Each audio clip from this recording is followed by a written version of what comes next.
Raja Saab cinema చూడడానికి నేను ఈ రోజు జిఎస్ఎం మాల్ వెళ్ళాను భయ్య. అసలు మామూలుగా లేదు సినిమా. ఫన్నీగా చాలా బాగుండే ఫస్ట్ హాఫ్ అయితే అలా ఫస్ట్ హాఫ్ అయిపోయిన తర్వాత అసలు నాకు ఫస్ట్ హాఫ్ అయిపోయిందని కూడా తెలియలేదు. అలా ఫస్ట్ హాఫ్ అయిపోయిన తర్వాత కొంచెం బయటకు వచ్చి ఏమైనా స్నాక్స్ తీసుకుందామని చెప్పి చూసరికి ఆడ మాల్లో రేట్లు పేలిపోతున్నాయి స్నాక్స్ కి కానీ కూల్ డ్రింక్ కి కానీ. ఇక్కడ ఒక 2 బండ్లు కనిపించాయి. ఈ బండ్లను చూసిన తర్వాత నా దగ్గర ఉన్న ఒక పాత బండి అమ్మేసి ఈ బండి కొనుక్కోవాలని చెప్పేసి అనిపించింది. సో ఆ పాత బండి అమ్మడానికి కూడా నేను యూట్యూబ్ లోనే దాన్ని లక్కీ డ్రాలో పెట్టేద్దాం అనుకుంటున్నాను. దాని గురించి వివరాలు మనం తర్వాత వీడియోలో మాట్లాడుకుందాం.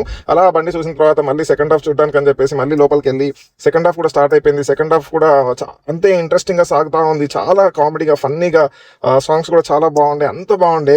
ఒక last half an hour climax మాత్రం నాకు పెద్దగా నచ్చలేదు. బట్ ఓవరాల్ గా సినిమా మాత్రం సూపర్. అసలు 3 అవర్స్ మూవీలో 2.5 అవర్స్ కూడా చాలా ఎంటర్టైనింగ్ గా ఉంటది. లాస్ట్ హాఫ్ అన్ అవర్ మాత్రమే కొంచెం నాకు నచ్చలేదు. నేను దీనికి ఇట్లా రేటింగ్లని అదని ఇదని నేను ఏమి ఇవ్వను. బట్ సినిమా మాత్రం చాలా బాగుంది. ఒక్క హాఫ్ అన్ అవర్ తప్ప మిగతా అంతా కూడా చాలా బాగుంది. ఇంకా అలా సినిమా చూసి బయటకు వచ్చిన తర్వాత సామాన్లు కనపడుతున్నాయి కదా అని చెప్పేసి అలా చూసుకుంటూ వెళ్ళిపోయాను. అలా సామాన్లు చూడకండి, కళ్ళు పోతాయి. సబ్స్క్రైబ్ చేసుకోండి.